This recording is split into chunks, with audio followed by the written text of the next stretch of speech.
Olá, meus irmãos, meus amigos. Espero que a explicação esteja de alguma maneira que você possa estar conseguindo compreender. Qualquer dúvida, qualquer verso, pode entrar em contato no meu celular no privado, pode perguntar. Se eu não te responder de imediato, se identifica, por favor, mas estarei respondendo nos próximos dias.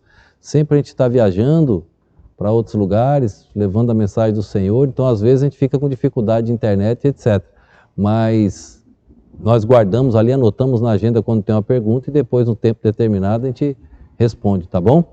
Esse assunto línguas, estamos tentando explicar detalhadamente, verso por verso. Explicamos Atos 2, Atos 10 e agora estamos no 11.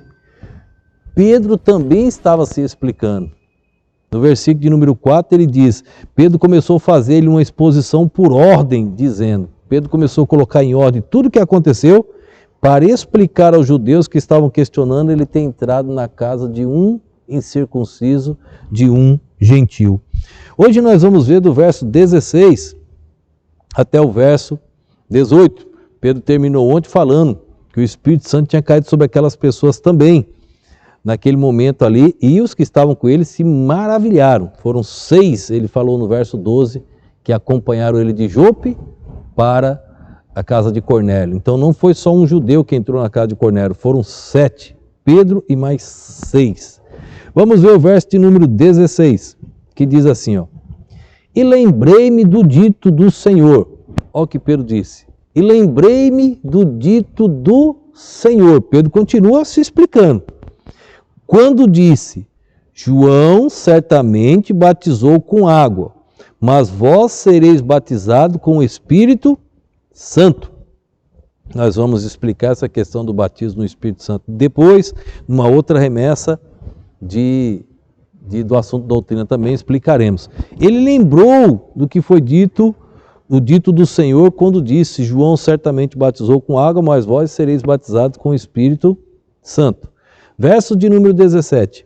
Portanto, se Deus lhe deu o mesmo dom que a nós, quando havemos crido no Senhor Jesus Cristo, olha que interessante, Deus nos deu o mesmo dom que a nós, como tendo crido no Senhor Jesus Cristo. Lembra que dom significa presente? Deus deu o presente, o Espírito Santo, quando havíamos crido, Deus deu.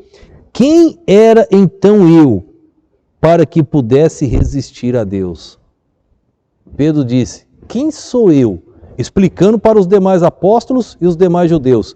Quem sou eu para resistir a Deus? Vocês acham que eu vou questionar Deus? Eu vi, as testemunhas que estão comigo, mais 6 homens viram. Eles ficaram maravilhados. E eu vou questionar a Deus? Jamais. Verso de número 18.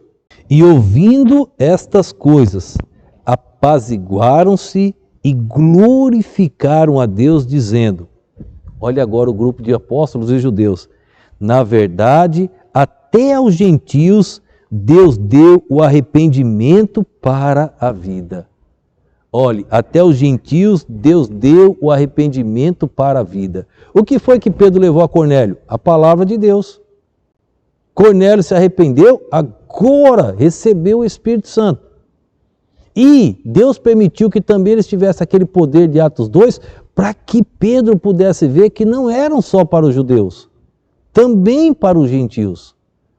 E agora, depois que Pedro expõe por ordem tudo aquilo que aconteceu, e ouvindo estas coisas, apaziguaram-se e glorificaram a Deus, dizendo, na verdade, até os gentios, Deus deu arrependimento para a vida. Deus quebrou o coração de Pedro. Deus quebrou o coração dos 6 judeus que estavam com Pedro. Deus agora está quebrando o coração dos apóstolos e dos demais judeus, mostrando que a salvação é para todos. O assunto, irmãos, era salvação.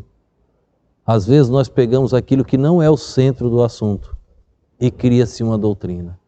Já contei isso há muitos anos, conversando com o saudoso pastor João Cândido, era o meu pastor. Eu, novo na fé, tinha acabado de chegar do estado de São Paulo, novo na fé, questionei o pastor sobre o galo cantar com Pedro.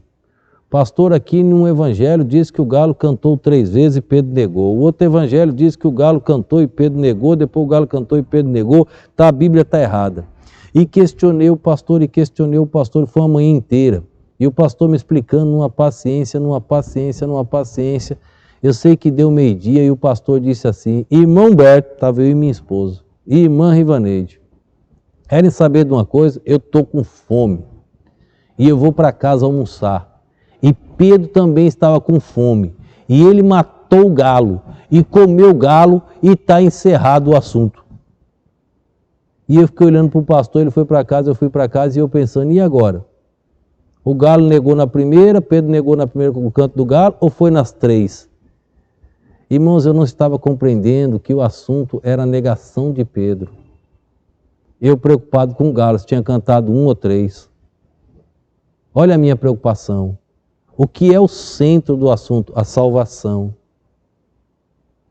Ele pregou a mensagem no idioma e todos entenderam e foram salvos. As pessoas criaram nas igrejas agora uns mistérios, umas coisas, uma língua estranha e etc.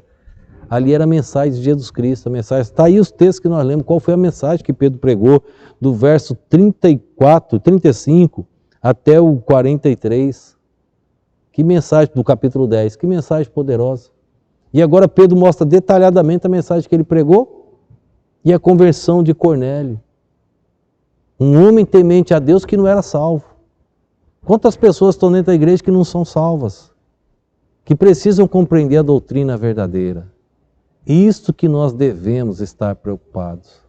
Salvação. Pense nisso. Amanhã daremos continuidade para a glória de Deus. Ainda não acabou. Muita coisa ainda tem nesse contexto para mostrar. Depois mostraremos Corinto. Que Deus assim nos abençoe. Vamos orar. Obrigado, ó Pai, por este dia. Obrigado por este momento. Obrigado, ó Deus, pela Tua perfeita palavra. Continua nos ajudando e abrindo o entendimento de quem assiste e ouve estas mensagens. Que eles também possam, ó Deus, ter o propósito de ajudar outras vidas que estão enganadas. Assim, espalhando, ó Deus, estas mensagens. E que as mesmas possam chegar até os confins da terra. Assim eu te oro, ó Deus, e te agradeço no nome e no poder do nosso Senhor e Salvador Jesus Cristo. Amém.